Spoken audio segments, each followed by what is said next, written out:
4-chi bob. Uningdan keyin muqaddas ruh Hazreti Aysoni shaytonning sinoqlaridan o'tkazish uchun cho'l bayovonga ilib bordi. Hazreti Ayso 40 kech kunduz tomoq yemay, ro'za tutib, qo'sig'i toza ochgan edi.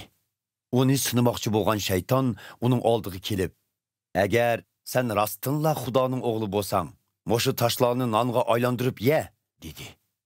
Hazreti Ayso uningga javoban, "Tavratda inson faqat non bilanla emas, balki Xudoning og'zidan chiqqan har bir so'z bilanmi yashaydi, deb yozilgan", dedi.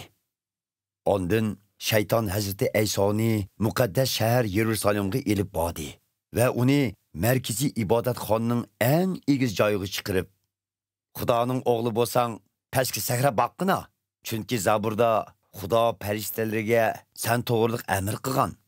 Putingning toshlarga urilmasligi uchun ular seni qo'lida tutib oldi deb yozilgan emasmi?" dedi. Tavratda Rabbinglar Xudoni sinab beqishga bo'lmaydi debmi yozilgan, dedi Hazreti Ayso.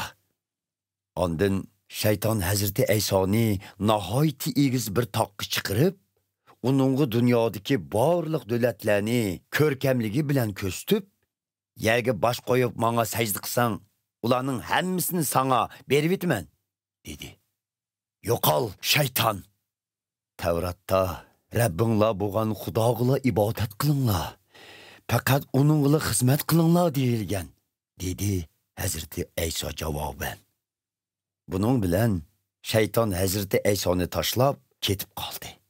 Farishtalar kelib, Hazreti Aysoning xizmatida bo'ldi.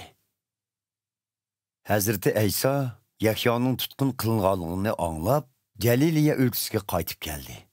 U yurti Nosiratda tumay, Zabulun va Naftali rayonidagi Galiliya ko'liga yaqin Kapernaum shahriga kelib o'rinlashdi. Buning bilan Yashaya payg'ambar orqali uqtirilgan tuvandagi so'zlar amalga oshirildi. Zabulun va Naftali zeminlari Yordan daryosining nerisida, dengiz tarafda, Yahudi emaslarning Galiliya zeminlarida qorong'ulikda yashaganlar parlaq bir nurni ko'makda. O'lim ko'langisida qolgan bu elga bir nur tushdi amdi. Shuningdan e'tiboran Hazreti Ayso gunohlaringlarga tavba qilinglar, chunki arshning podshohligi namoyon bo'lish oldida turdi, deb ta'lim berishga boshladi. Bir kuni Hazreti Ayso Galiliya ko'li bo'yida ketib etib, Petrus debmi atalgan Simon va uning inisi Andarni ko'rdi. Ular beliqchi bo'lib, ko'lga tor silvatadi. Hazreti Ayso ularga, "Menga agishinglar. Men sizlarni beliq tutishning o'rniga menga odam tutadigan qilaman", dedi.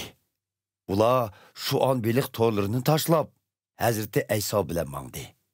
Ko'l bo'yida biroz mangandan keyin Hazreti Ayso Zabadiyning o'g'illari Yoqub va Yuhannani ko'rdi. Bu ikki qarindosh kemida otsi bilan torlarini o'ngshavatadi. Hazreti Ayso ularni shogirdlikka chaqirdi. Ular darhol kemini tashlab, otsi bilan xo'shlashib, Hazreti Ayso bilan mangdi. Hazreti Ayso Galiliyaning hamma yerini aylanib chiqib, ibodatxonalarda ta'lim berib, Xudoning podshohligi to'g'riliq xush xabar tarqatdi. Har xil og'riq silahlarni saqaytdi. U to'g'riliq xabar butkul Suriya o'lkasiga tarqaldi.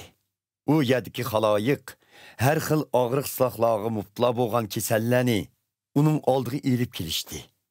Ularning ba'zilariga jin chaplashgan, ba'zilarining tutqoqligi bor va yana ba'zilari polach kesligiga giribtor bo'lgan edi. Hazreti Ayso ularni saqaytdi. Galiliya, 10 shahar rayoni, Yerusalim, Yahudiya va Yordan daryosining u qetidan kelgan to'p odamlar uningga agishib mangdi.